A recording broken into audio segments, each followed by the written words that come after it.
Hello friends, welcome to my channel. আজকে আমি আমার এক বড়মার বাড়ি আলপনা দিতে যাব। বড়মা অনেক দিন ধরেই আমাকে বলেছে আলপনা দিয়ে দেওয়ার জন্য, তো আমার টাইম হয়ে ওঠে না। আর আমি এখানে এসেছি হাওড়াতে, তো তার জন্য আমি বললাম ঠিক আছে চলো দিয়েই দেওয়া যাক। মাঝখানে কিছুটা দেওয়া হয়েছিল, তারপরে আবার আমার জ্বর হয়ে যাওয়ার জন্য দিতে পারিনি। তো আজকে যেটুকু বাকি রয়েছে সেটুকু করে কমপ্লিট করে দেবো। তো চলো দেখতে থাকো কীরকম আলপনাটাগুলো হয়েছে।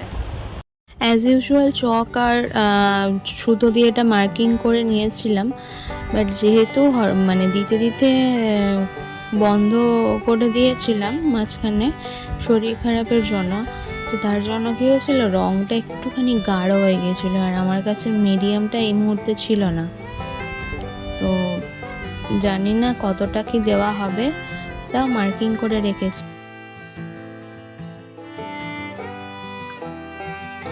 এইগুলো হচ্ছে আমার পাশের বাড়ি দাদার ছেলেরা, তো ওরা খেলছিল আর আমি সেই সময় আলপনা দিতে বসেছিলাম বলে ওরা খেলা বন্ধ করে আমার এই আলপনাটা এসে দেখছিল আর বলছিল, ও পিসি কী করে এটা আঁকছো, আমাকে একটু শিখিয়ে দেবে, এরকম বলছিল কন্টিনিউ। রঙটা যেহেতু একটু গাঢ় হয়ে গেছিলো, তো আলপনা দিতে আমার একটু মানে সমস্যাই হচ্ছিল। ঠিকঠাক মতো মানে যেরকমভাবে চাইছিলাম সেভাবে হচ্ছিল না। তো যারা ফেব্রিক কাজ নিয়ে মানে রং দিয়ে কাজ করো তারা তো জানো একটু রং গাঢ় হয়ে গেলে কি প্রবলেমটা হয়। যেহেতু আমি তার পরের দিনকে আমার শ্বশুরবাড়ি চলে আসবো, তো তার জন্য বড়মা বলেছিল যে যতটুকু হয় ততটুকু দিয়ে দে, আবার পরে যখন উঠে যাবে আবার পরে ঠিক করে দেওয়া যাবে। যেহেতু একদম বাইরে আলপনাটা দিচ্ছিলাম আর স্পেসটা একটু ছোটোর জন্য আমার একটু দিতে এখানটা বসে সমস্যাই হচ্ছিলো, তো তাও তার জন্য একটু আধটু আলপনা বেঁকেও যাচ্ছিলো, যেহেতু আমি উল্টো দিক থেকে দিচ্ছিলাম। তো তাও ওই মোটামুটিভাবে দিয়েছি, খুব একটা এটা আমার মনের মতো হয়ে ওঠেনি আলপনা দেওয়াটা। বিয়ের আগে যখন আমি এই আলপনা দিতাম ফেব্রিক কালার দিয়ে, তখন আমি একটা জিনিস যেটা করতাম, কালারের সাথে একটু ফেভিকল মিশিয়ে নিতাম, তো এই কালারটা অনেক দিন স্টে করতো। বাট এবারে আর সেটা করিনি, তো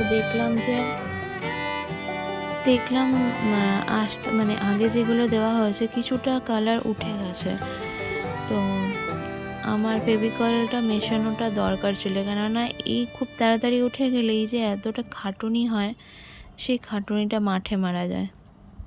আমার বরাবরই আলপনা দিতে খুব ভালো লাগে, আর এই আলপনার নেশাটা হয়েছে আমি যে কোচিনে পড়তাম সেখান থেকে। তখন আমাদের সরস্বতী পুজোর সময় এই আলপনা দেওয়া একটা আনন্দ মধ্যে দিয়ে যেত, তো তখন যদিও ওই রং দিয়ে আলপনা দেওয়া হতো না, খড়িমাটি দিয়ে আমরা আলপনা দিতাম। আগের দিনকে খড়িমাটি ভিজিয়ে রাখতাম আর সব বন্ধুরা মিলে আলপনা দিতাম। তো আমার মাও ছুটে ছুটে দেখতে এসেছে আমি কীরকম আলপনা দিচ্ছি।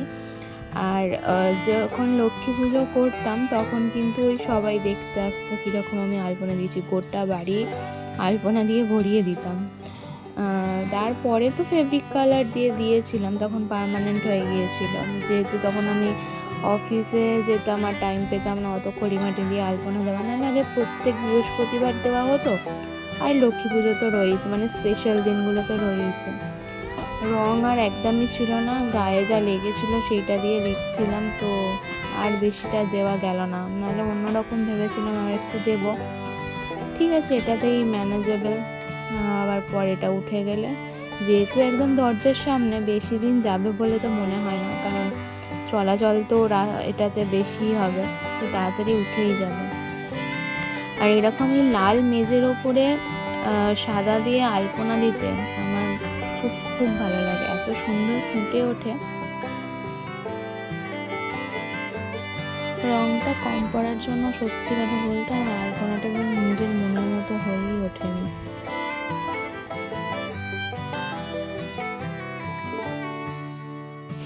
এই ছোটো আলপনা দেওয়ার ভিডিওটা আপনাদের কীরকম লাগলো সেটা কিন্তু জানাতে ভুলবেন না, আর ভালো লাগলে একটা লাইক করবেন, আর পাশে থাকা বেল আইকনটা প্রেস করে দেবেন সাবস্ক্রাইব করে, যাতে যখনই আমি ভিডিও আপলোড করি আপনার কাছে ফার্স্ট নোটিফিকেশান যায়।